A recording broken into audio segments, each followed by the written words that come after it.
going to do some revolting rhymes. Well, all of revolting rhymes from Roald Dahl's book of the same name, Revolting Rhymes. These are poems that are his own versions of fairy tales. The first one I'm going to read you is Cinderella.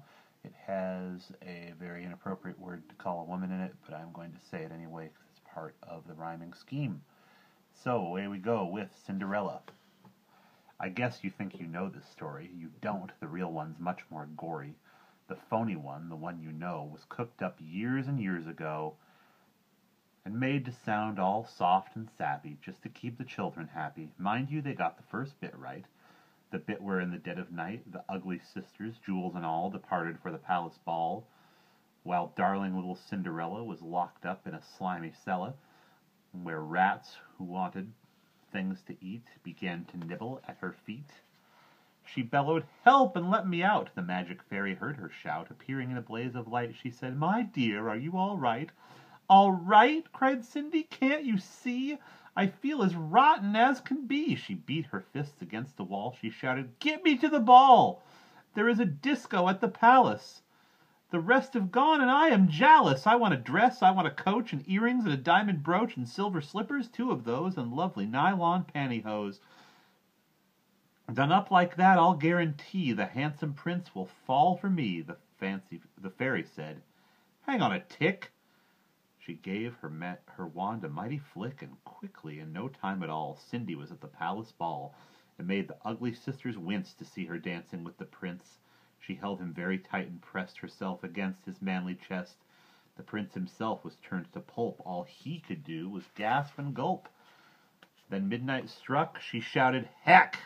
I've got to run to save my neck." The prince cried, "No, alas, alack." He grabbed her dress to hold her back, and Cindy shouted, "Let me go!"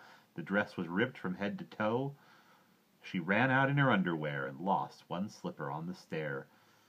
The prince was on it like a dart. He pressed it to his pounding heart. "The girl this slipper fits," he cried, "tomorrow morn shall be my bride. I'll visit every house in town until I've tracked the maiden down." Then rather carelessly, I fear, he placed it on a crate of beer. At once one of the ugly sisters, the one whose face was blotched with blisters, sneaked up and grabbed the dainty shoe and quickly flushed it down the loo. Then in its place she calmly put the slipper from her own left foot. Aha! You see the plot grows thicker, and Cindy's luck starts looking sicker. Next day the prince went charging down to knock on all the doors in town. In every house the tenants grew. In every house the tension grew. Who was the owner of the shoe? The shoe was long and very wide. A normal foot got lost inside. Also it smelled a wee bit icky. The owner's feet were hot and sticky. Thousands of eager people came to try it on, but all in vain. Now came the ugly sisters go.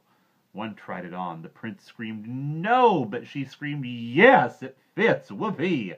So now you've got to marry me." The prince went white from ear to ear. He muttered, "Let me out of here." "Oh, no, you don't. You've made a vow.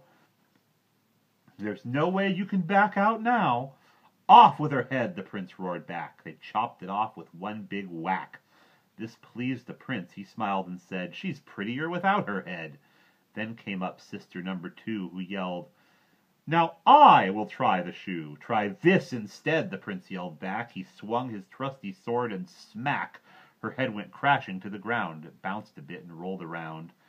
In the kitchen, peeling spuds, Cinderella heard the thuds of bouncing heads upon the floor and poked her own head round the door. "What's all this racket?" Cindy cried. "Mind your own biz," the prince replied. Poor Cindy's heart was torn to shreds. "My prince," she thought, "he chops off heads.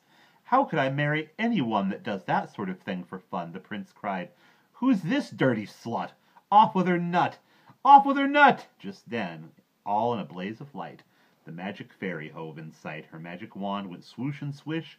"Cindy," she cried, "come make a wish with anything, and have no doubt that I will make it come about." Cindy answered, "Oh, kind fairy, this time I shall be more wary. No more princes, no more money. I have had my taste of honey. I'm wishing for a decent man. They're hard to find. Do you think you can?" Within a minute, Cinderella was married to a lovely feller, a simple jam maker by trade, who sold good homemade marmalade. Their house was filled with smiles and laughter, and they were happy ever after. And that's the end.